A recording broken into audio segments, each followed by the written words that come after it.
हनुमान जी महाराज की जय हो। चित्रकूट के बहुत समीप ही राजापुर नाम का एक गांव है, जहाँ पे गोस्वामी तुलसीदास जी का जन्म हुआ। गोस्वामी तुलसीदास जी का जन्म पंडित आत्माराम दुबे और माता हुलसी के घर में हुआ। बालक का जन्म लगभग 12 महीने गर्भ में रहने के बाद हुआ। बालक देखने में इस प्रकार से था, लग रहा था मानो 5-7 वर्ष का बालक हो।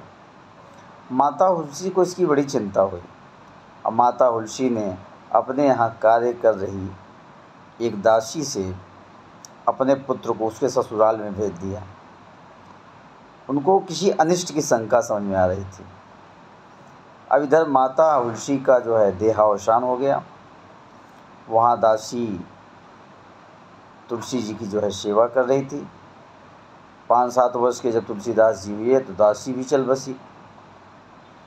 इस प्रकार से तुलसीदास जी का जीवन बड़ा संकटपूर्ण रहा। तुलसीदास जी धीरे धीरे करके गुरु की कृपा, भगवान की कृपा से गुरुओं के सानिध्य में आकर उन्होंने वेदांग का खूब एक अच्छा अध्ययन किया और कई स्थानों का भ्रमण करते हुए भगवान शिव की उनके ऊपर विशेष कृपा हुई और काशी जा पहुँचे। काशी में भगवान श्री हनुमान जी महाराज के मार्गदर्शन में उन्हें इस प्रकार से ज्ञान प्राप्त हुआ कि जिस प्रकार से वो काफ़ी रचनाएं करते थे और रचनाएं सारी की सारी रचनाएं विलुप्त हो जाया करती थी।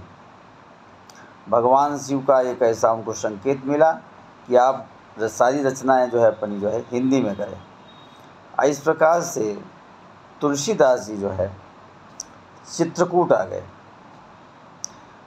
अब हनुमान जी महाराज से उनकी मुलाकात तो हो ही चुकी थी। हनुमान जी महाराज से उन्होंने कहा ऐसा है कि मुझे जो है रघुनाथ जी के जो है दर्शन आप कराइए। तुलसीदास जी ने कहा कि निश्चित रूप से आपको रघुनाथ जी का दर्शन होगा। तुलसीदास जी एक दिन सुबह हुआ, भगवान श्री राम खुद ही तुलसीदास जी चंदन को घिस रहे थे चंदन लगाने के लिए। उसी समय गोस्वामी तुलसीदास जी ने क्या देखा कि एक व्यक्ति आते हैं, लेकिन वो समझ नहीं पाए कि भगवान राम हैं। हनुमान जी ने उन्हें संकेत किया कि यही प्रभु राम हैं। हनुमान जी ने पंक्ति के माध्यम से संकेत किया। क्या संकेत करते हैं? चित्रकूट के घाट पर भई संतन की भीड़, तुलसीदास चंदन घिसे तिलक देत रघुवीर। तिलक अतः भगवान राम ने खुद ही तुलसीदास जी का भी तिलक लगा के उनको जो है प्रफुल्लित किए और खुद भी तिलक लगाए। इस प्रकार से भगवान राम का और तुलसीदास जी का मिलन हुआ। बोले हनुमान जी महाराज की जय।